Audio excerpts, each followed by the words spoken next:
Hi, welcome to all. This is a panel discussion on industry's role in building a successful startup. My name is Amarjeet Singh. I'm a tax and regulatory partner and leader for startup and the unicorn practice for KPMG India. I have a very interesting panel who will be discussing this entire issue of industry's role in relation to startups. Chairing this panel would be Shri Rajaraman, IES, Chairman DCC and Secretary, Department of Telecommunication, Ministry of Communication, Government of India.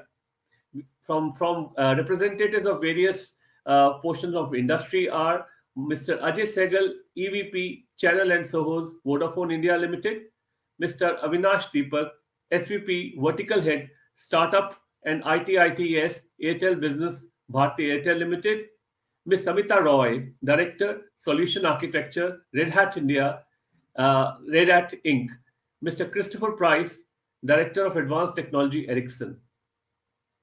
So before I actually kick off this entire panel discussion with various components of industry, I would request Mr. Rajaraman if he can just open this discussion. And as he's opening this discussion, I have a small request wherein I would like to raise two simple questions for his opening this session. One question is the role which the telco infrastructure has played in this entire startup ecosystem in India. And second, the entire Startup India policy, which the Prime Minister announced, what has been its role in relation to this entire startup ecosystem being developed in India? We have seen almost 35 unicorns coming into India this year.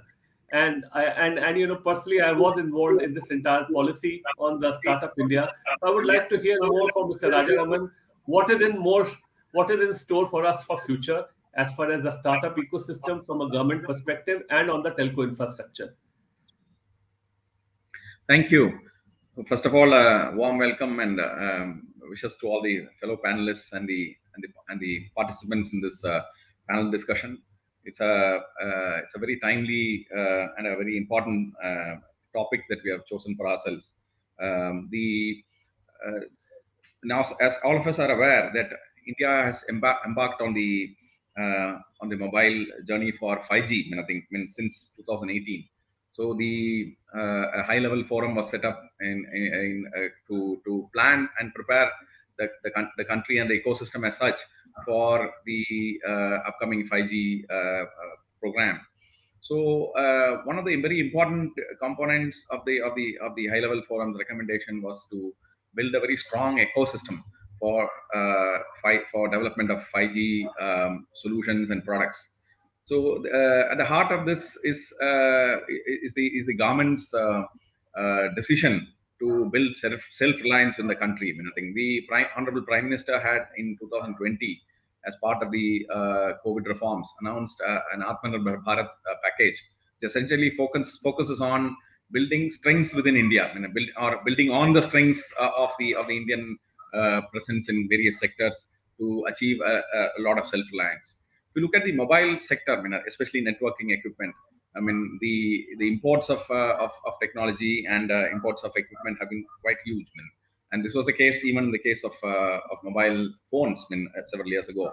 So the government is very keen that we support local manufacturers, be they foreign investors or local or domestic investors, to actually set up manufacturing bases within this country. So we are very happy to note that a lot of foreign companies have come in and set up their manufacturing establishments here. We have R&D centers of multinational companies. We also have a number of homegrown companies which are working on several components and parts of the ecosystem. But while we all do that, I think there is always need for actually developing innovative solutions which are appropriate for India. So here's where the startups come in very importantly. I think there have been a very good examples of several startups which have built homegrown solutions, especially in the information technology sector. So with increasing virtualization of mobile phone networks, and especially in the case of 5G and more so perhaps in the case of the upcoming 6G, we would expect that Indian strengths in information technology would come in very handy in terms of offering and building full suites or even parts of the solution. So we are very keen to work with startups. As a result of which, I think the last year, early this year, we organized a hackathon with startups to build on a number of challenges that we are facing. So we are in the process of supporting all these startups. Similarly, I think we have come in with a production linked incentive scheme for SMEs in India for building telecom products. The government of India in the Department of Industrial Promotion has actually set up a Startup India program since 2019, which focuses on providing seed grants. It is also working on a credit guarantee mechanism and also a number of other support schemes to enable startups to actually generate a lot of innovations, while at the same time not suffer the financial disadvantages that are faced by young companies in the early part of the growth phase. So tax breaks have been provided for in addition to seed grants. So with a large number of startups already being registered, some of which are telecom startups, we are hopeful that the startup industry will help build India's 5G solutions. In fact, I'm very happy to say there are a number of small unknown companies which have actually built parts of the mobile network ecosystem, which includes the radio access network, some antenna, maybe some parts of the core, and there are many subcomponents also which are being built by a number of our companies. So we're very happy to support them, and the Ministry of Communication, the Department of Telecommunications, working very actively in supporting and as one more effort that we have taken in the recent times is the setting up of a 5G test bed comprising of 8 research institutions. So we hope to roll out this 5G test bed very shortly, maybe in the early part of January, which will enable a lot of the SMEs and other industries to come and test their solutions on a working platform. So with these few words, I welcome the other panelists also to offer their remarks. Thank you. Thank you, Mr. Rajaraman. I think that was very useful. And India today is, I think, the third biggest, ecosystem as far as the startups are concerned. And we are developing things, I think, which will go global. So India is not going to do things for India. India is going to do things for across the world. And that's where I think the platform which is being provided by the government, including getting at a quick pace on the 5G side, I think we will lead the world. The way I think we skipped technology on the telecom side in the past also, I believe the same thing is going to happen for future also. So I'll open the panel here. So I'm going to go clockwise. I think, Chris, let me go to you first. And let me ask you this simple question.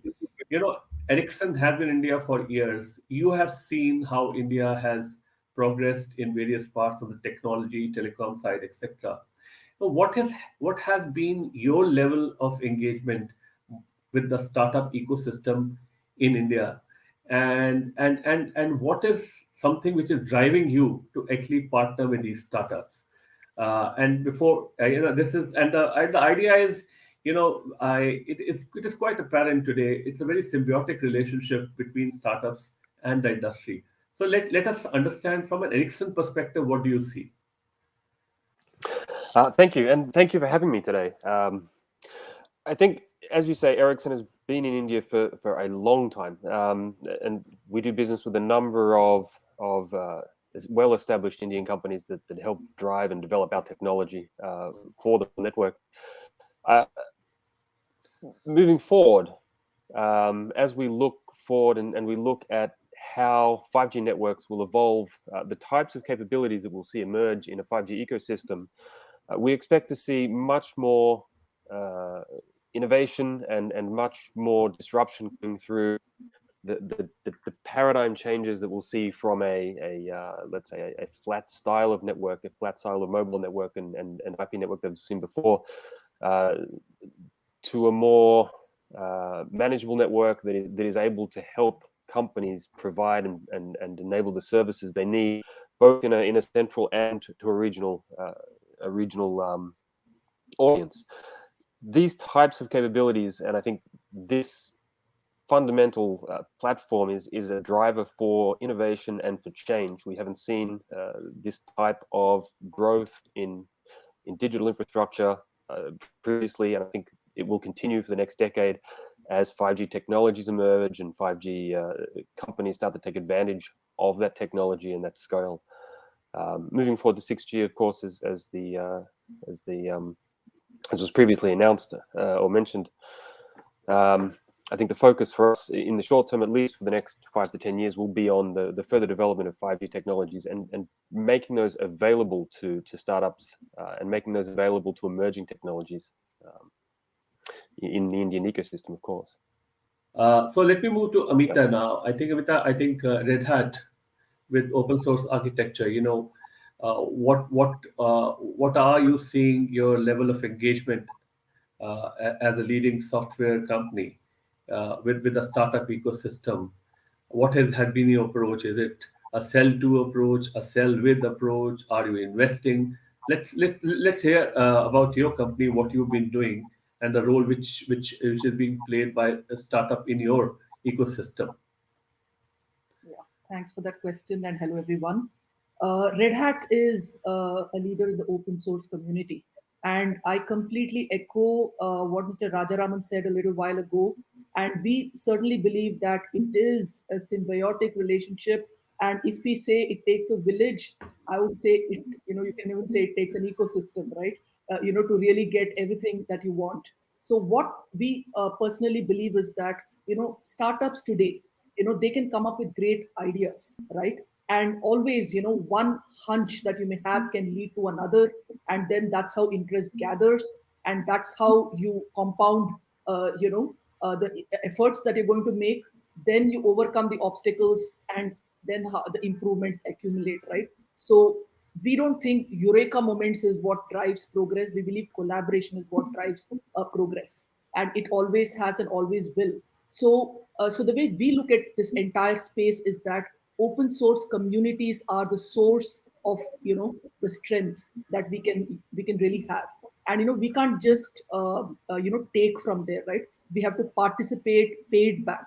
So the way that communities today are working, and when I say communities, it includes many companies, right, like ours, and several others that work. So in this space, what really happens is that startups get a chance to have an open exchange, okay, a free exchange of ideas, in terms of how they're going to go about creating what they want to create, right?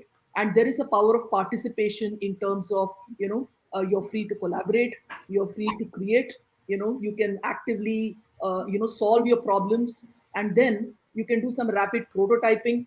And rapid prototyping can actually lead to in some cases rapid failures as well, right? But it is fail fast and fail quickly, so that you can get on to what is really working for you, and that's how it leads to better solutions. And in this kind of environment, the entry barrier for a startup becomes so much more easy when they are looking at open source technologies to get started, right? Newer ways to look at things. And the nice thing about a community approach is that it is a meritocracy. So the best ideas will win, and the best features will make it to the end product. And in a meritocracy, everyone will rally around the those best ideas to really it gathers momentum, and then you have a whole community behind it, right? So what we try to do is we play a steering role in many open source community projects. And what we do is, for a lot of startups, we help them from the point of view of getting started, getting started with the kind of platforms that we actually provide enterprises. We give them that startup platform, and then we can help them take their solutions, get them certified, and perhaps put them on the Red Hat marketplace, where other buyers can actually go and find them. So that's one of the areas we work with. And then, of course, companies that are already beyond a certain stage, and have created their solutions already, we can actually help them leapfrog via the ISV kind of a relationship, where they can then work with us in terms of getting certified and work on some joint go-to-market kind of propositions, especially if they are providing complementary solutions to what we take to our market. So that's in a bit of a nutshell, Amarjeet, in terms of what we do. So, Avinash, again, the same question to you. Airtel, the largest telco player in India today. I have seen, of course, I've been part of some of the hackathons and some of the things which you are doing with the startup ecosystem. How important it is, in terms of Airtel as a company, in terms of how engaged you are keeping, and is because some of the things which you are doing is because you want them as your clients, but more than that, what is the kind of collaboration you are doing in terms of what are you learning from them? What are you giving it to them? Yeah, pertinent question, and let me try and some. There's a lot that we do with the startups. I think the first thing that we do with startup is at the heart and soul of the organization. We try and retain a startup value system which breeds innovation, collaboration, agility, and so on and so forth. That's something that we have rub off from the startups as such. The second thing, as you know, Amarjeet, you have participated with us in those forums.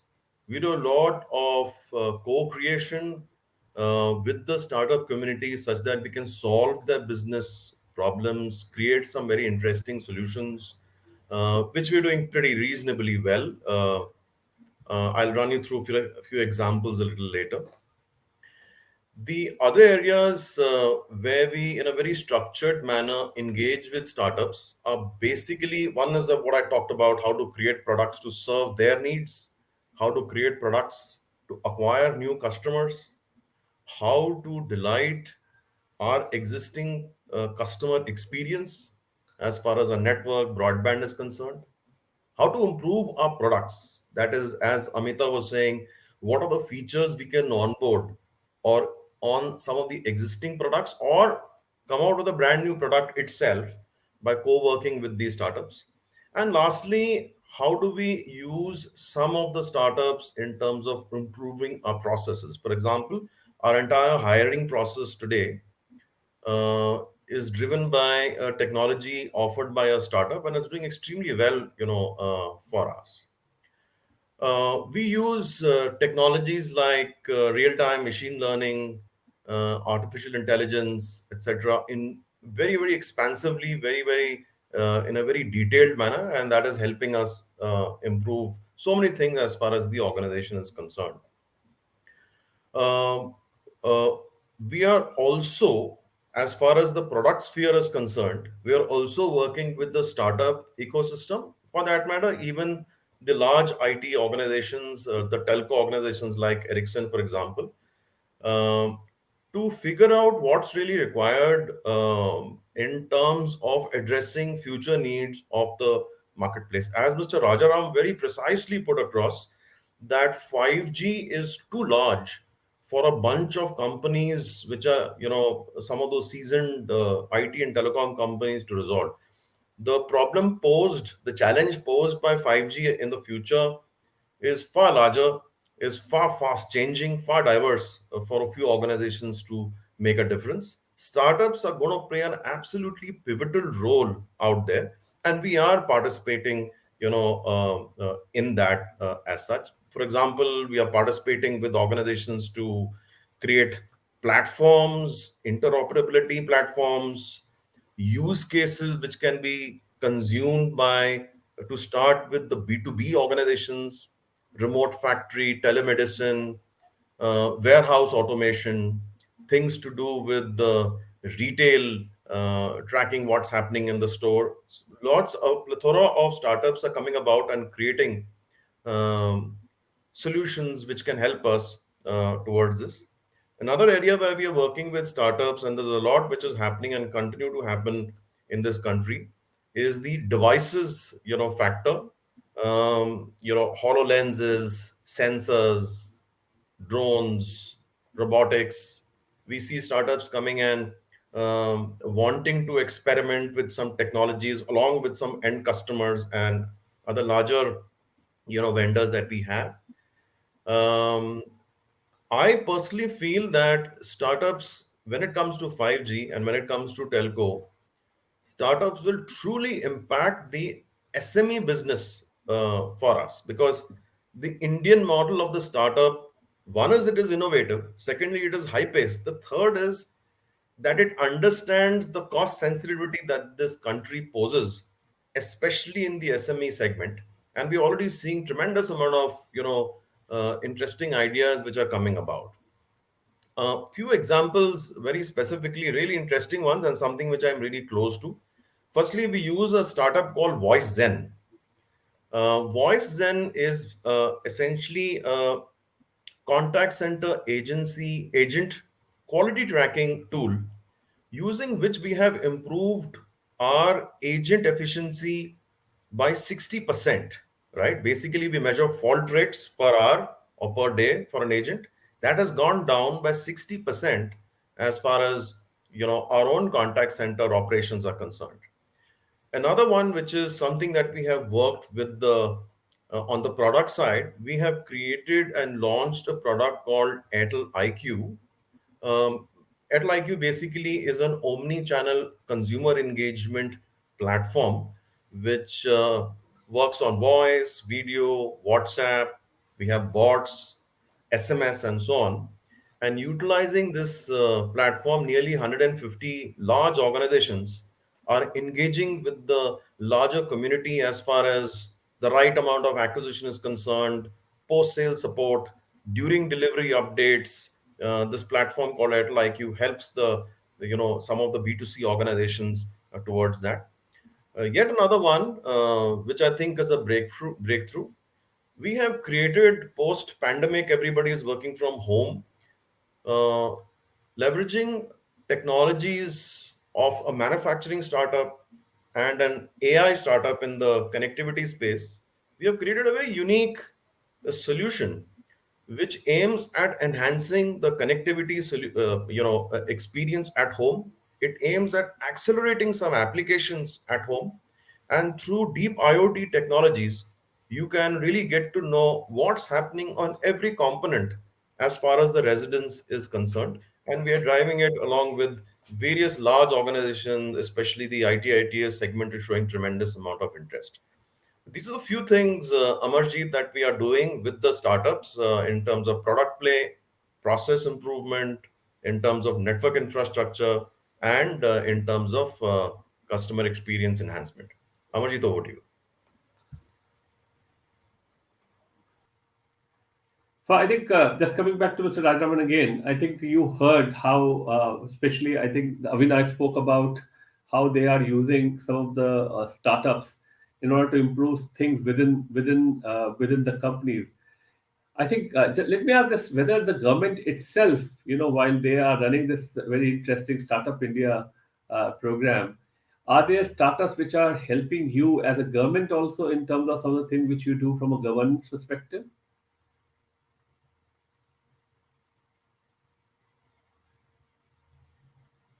Yes, thank you. I think so. The government of India actually has launched an initiative wherein startups will work with certain sectors where there is tremendous potential for collaboration. And you must have noticed that the Honorable Prime Minister, when he announced this Atmanirbhar Bharat package, he also had announced two very specific initiatives. One, of course, the collaboration between the Department of Space and startups. A new entity called InSpace, NSIL, etc., have been created, which actually enables collaboration in space exploration as well as in satellites, including low Earth orbit and medium Earth orbit satellites, etc. So this initiative is gathering steam with the launch of the Indian Space Association recently, and so on and so forth. Similarly, I think initiatives have been launched in terms of collaboration of startups with the Department of Atomic Energy. There are many other departments which are actually deeply engaged with startups, like for instance the Department of Power, and many other departments have actually launched specific startup initiatives. In DOT, we have just begun as I mentioned earlier, we have launched a hackathon on specific solutions that we are looking forward towards the 5G. But in terms of engaging startups for the government's own programs, I think which is the question that perhaps you were asking. I would like to, I mean, we are currently internally in discussions as to how we may engage startups in the BharatNet program, for instance, because the BharatNet is a very big India's broadband network which covers rural areas. So we have almost laid close to about 6 lakh kilometers of fiber covering about nearly 1,80,000 villages. I mean, so this network needs to be tapped. I mean, in fact, it is available for any kind of enterprises to use them for a variety of purposes, which includes perhaps information technology, perhaps for monitoring, for education, a variety of uses to which it can put to. So we look forward to active collaboration and welcome solutions from startups in kind of harnessing this very large network for public purposes at this stage. We also will be looking forward to opportunities in developing 5G components as well as we go by. Thank you.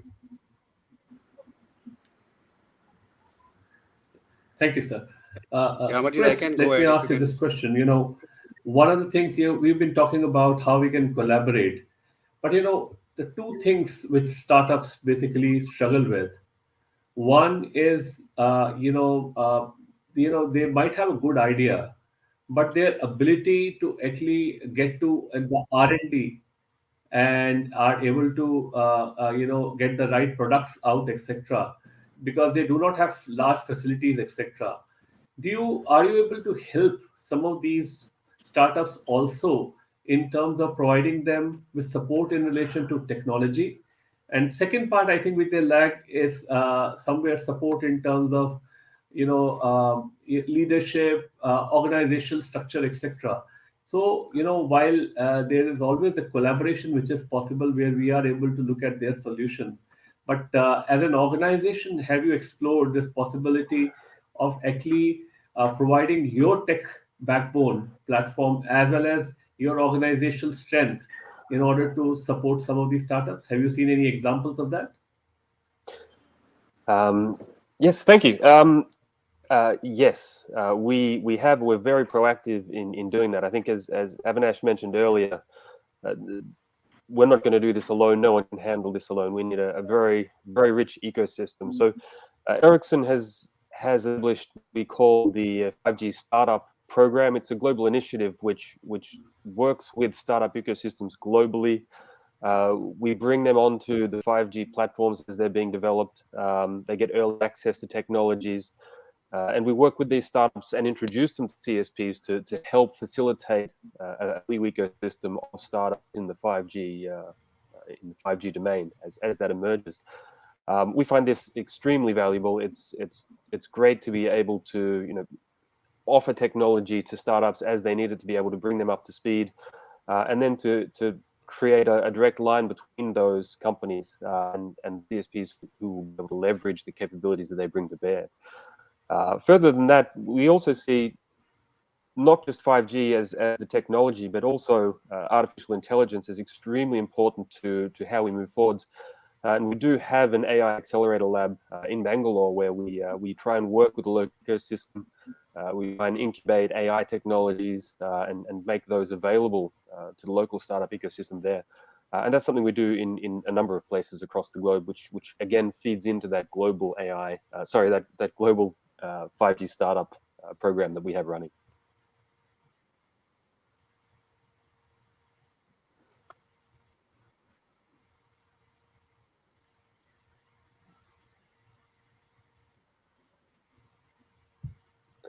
Okay. We lost our, Thank you. And Ameeta, what about you? While you have that open source kind of architecture, but is there something in terms of support ecosystem you have created for some of these companies, etc., and you have seen some good results around that? Right. So one of the things that we have found is that any startup in its earliest stages doesn't always have flexibility, right, in terms of time, in terms of budget and stuff like that. So many times making the right choice when it comes to their software development technologies and how they can work to bring that idea to life is really where we have found the startup struggle with, right? So this is where we kind of try to help them overcome that particular barrier by providing them credits and the support to use a technology platform to develop. So then they focus on the innovation, they focus on their idea, and I'm sure you'll agree that while 4G had opened up several if for want of a better word, uberization in terms of so many ideas for startups. Today I'm sure with the kind of use cases that 5G and edge are throwing up, with the kind of increased connectivity that is going to be promised, I'm sure there'll be so many more market gaps that these startups will be able to identify.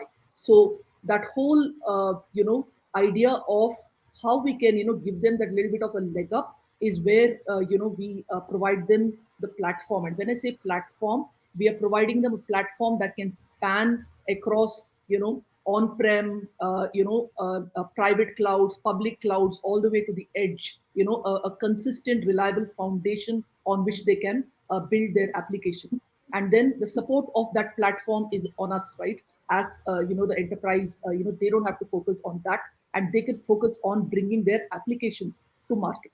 And and then when they get to a point where they're ready to take it to market, that is where because the other problem with many of the startups that we work with has been that they come with this great idea, and they probably have some great idea in terms of how they're going to leverage technology as well.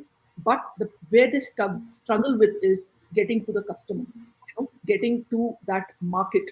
And that is where again through that whatever it's called a Red Hat innovation program, through which we kind of give them that starting environment. We give them an opportunity not only to build on our platform, but we also give them forums where they can speak, places where they can blog, and reach a larger audience, and get themselves certified, get themselves listed on a place where our customers go and access to look for solutions that they're looking for in their areas. And then because it's all based on open technology, that flexibility will allow, even for example some of the communication operators to then kind of select and combine it with some of the things that they are driving themselves, right? And look at some of these startup ideas to complement what they probably are already doing as part of taking their business to market. So focus on innovation, and then helping them build their differentiation. And then we try to make sure that from a technology standpoint, they are completely supported, and give them that customer support. We have an experienced team that can help them with whatever they need from a technology standpoint, the marketing opportunities that I talked about, and the extended community in terms of the early access to some of our roadmaps, and then how they have the ability to tell their audience their story. Those are some of the things that come to mind, and the way we are helping.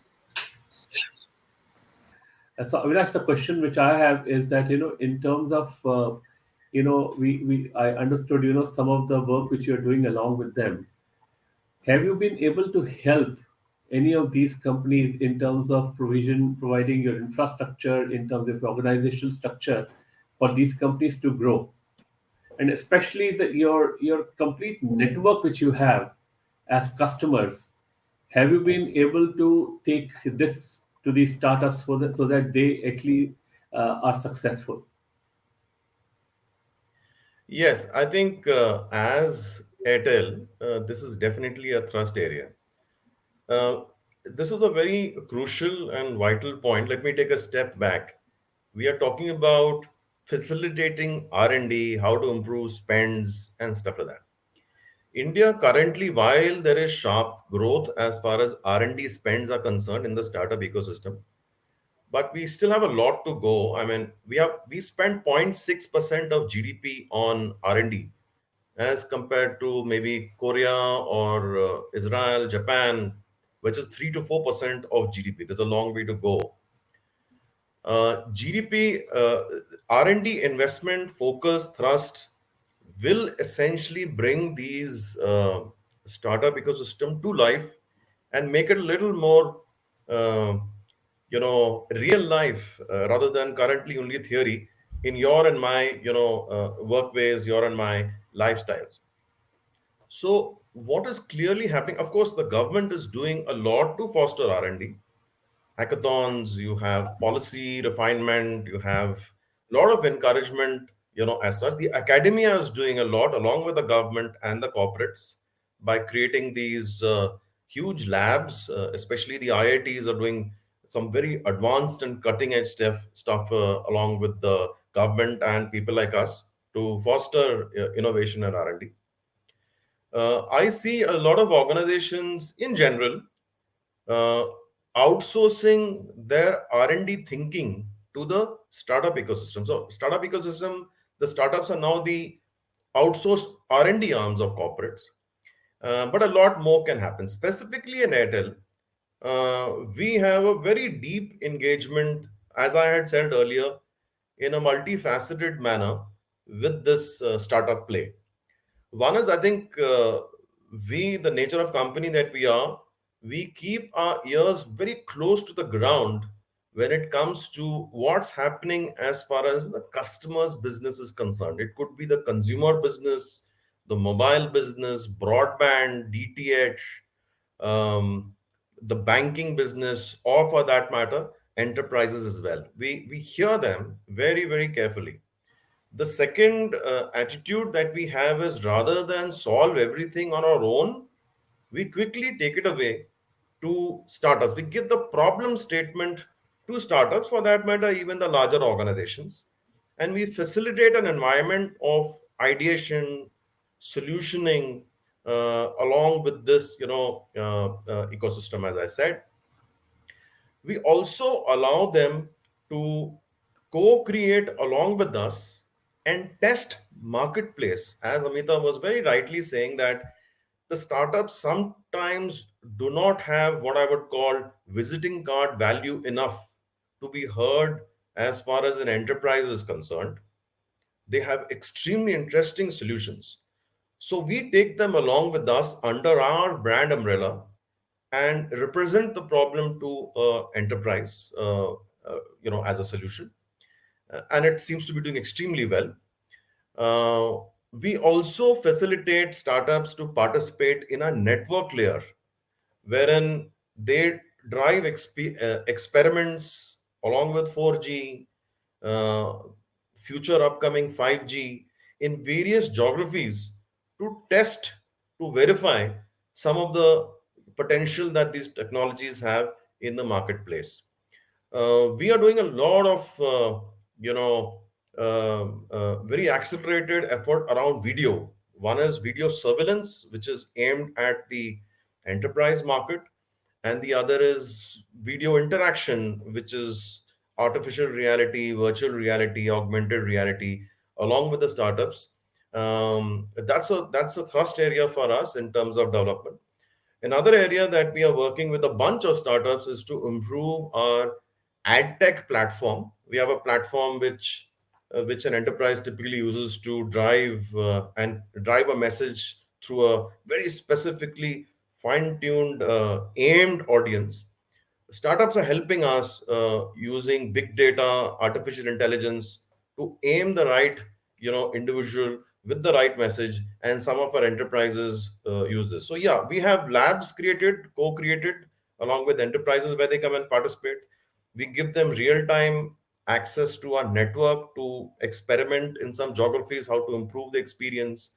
And of course, as I said, we keep listening to our customers very carefully and pose problems to whatever we hear in the market. We pose these problems to these startups and bring about real solutions which can be taken to enterprise. These are few ways that we are engaging with this ecosystem. So Ajay, I think you're back now. Both this question together, Vodafone again, in terms of your level of association with startups, and going ahead, what is your basic contribution to this ecosystem in terms from an R&D perspective, as well as from an organizational strength perspective, how you are helping some of these startups. Yeah, Amarjeet. So, if you can hear me, sorry about the last technology challenges, which we use a lot of technology, but sometimes when we have to use it, it doesn't help. But on the telco's behalf, Avinash has already covered a lot. Thank you so much, Avinash, for filling up the gap. On the Vodafone Idea side, a lot of things are happening on the startup ecosystem, especially in the last 3.5 years. We are doing multiple activities. Let me highlight a couple of areas where we are adding value from the last couple of years. So first of all, on the technology sides, three key technologies which I want to highlight from the startup ecosystem point of view, where we are encouraging them to use our technology and create a lot of use cases. Few of those use cases Avinash already talked about. IoT is first, integrated of, Internet of Things, where a lot of solutions related to smart mobility, smart utility, smart infrastructure, especially on the smart mobility side, where vehicle tracking system, fleet tracking system is one of the key applications is being used in India by all the private, fleet players. Parallelly, government is also doing around AIS 140, a lot of the activities, and we as Vodafone Idea play an important role. Encourage startups to build those ecosystem, to build those solutions for us, so that we should be able to take those solutions to the end customer. And smart mobility, smart utility are a couple of such propositions which startups have created using IoT as a technology for us, and solving a lot of end customer problems along with us. 5G is obviously a new technology. Everybody is talking about 5G. And obviously, our journey along with startup started from 2G. Then we built up 3G, 4G, and now the 5G has been tested by all telco players. So I personally see a lot of value where startups are going to help telcos to create a lot of use cases. Currently, if you read different articles both in India across as well as across the globe, technology 5G as a technology is there, but you know all organizations, both large as well as growing organizations, are currently looking for use cases. Because 5G brings speed, 5G brings a lot of the low latency, but 5G is bringing a lot of solutions which we were talking about earlier, related to AR VR, which Avinash also talked about. We are encouraging startups to use our 5G as a technology, and build a lot of education related solutions using AR VR.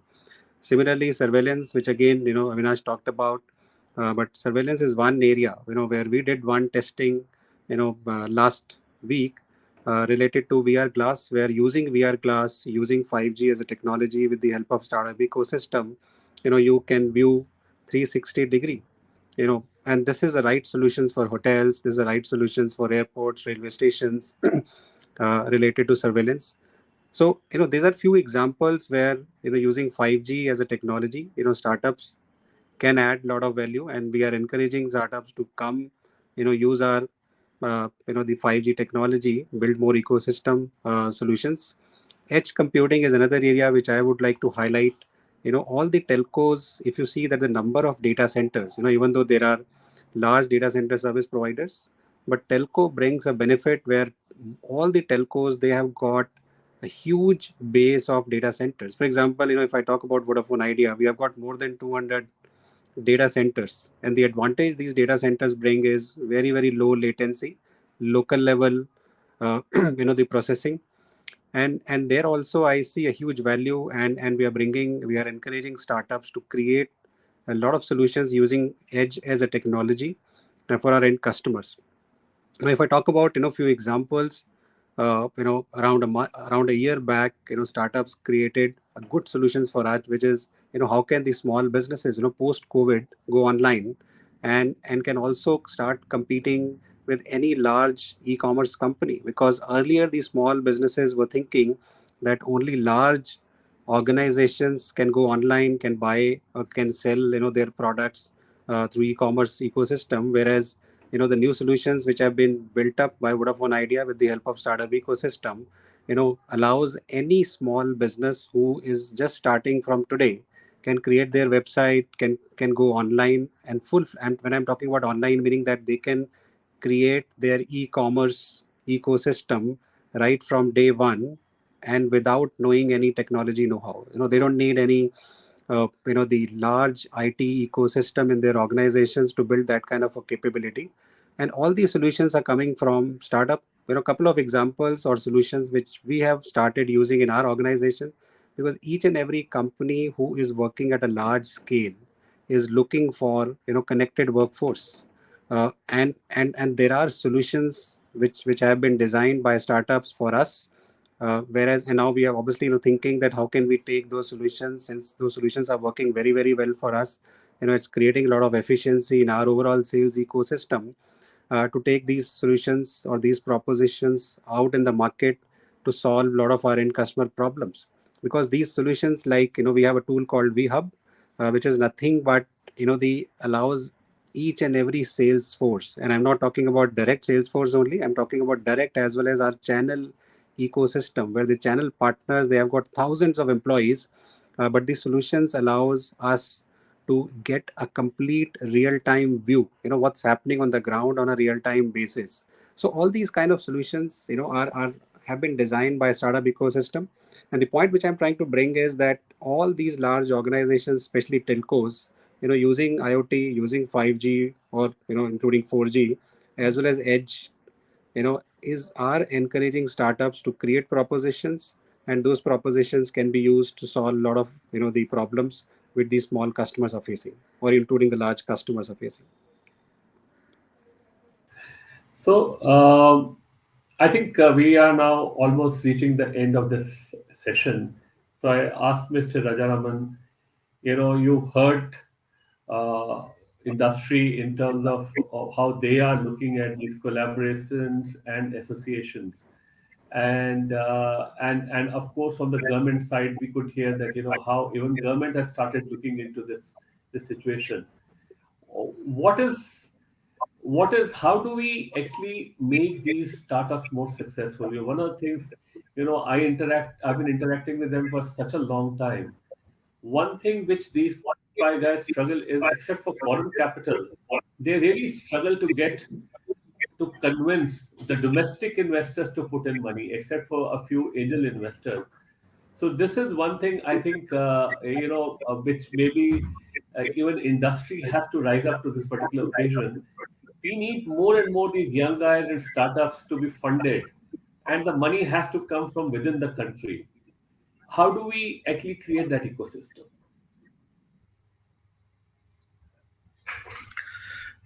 Thank you. So, and obviously, when we need to create a larger startup ecosystem, then you need financing, you need an enabling environment where the government agencies are willing to work with startups, and so on and so forth. So, for instance, the recently, I think in 2019, the government of India launched the National Infrastructure Pipeline. So essentially, one of the components in that was to plug in technology as part of this. So Invest India and the Department of Economic Affairs is also involved in actually launching an infratech challenge, which is basically a process of identifying opportunities for tech startups in improving the efficiency and the reducing the cost, or making the infrastructure more cost effective, and so on and so forth, including operations and maintenance. So as I already mentioned, several infrastructure ministries are already engaged with startups.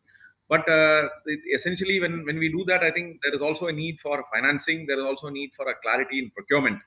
A couple of years back, the government procurement norms have been amended. The general financial rules of the government have been amended, enabling procurement from startups. Because essentially, when you procure from startups, there is a problem of past track record, and so on and so forth, which comes in the way, especially in government procurement.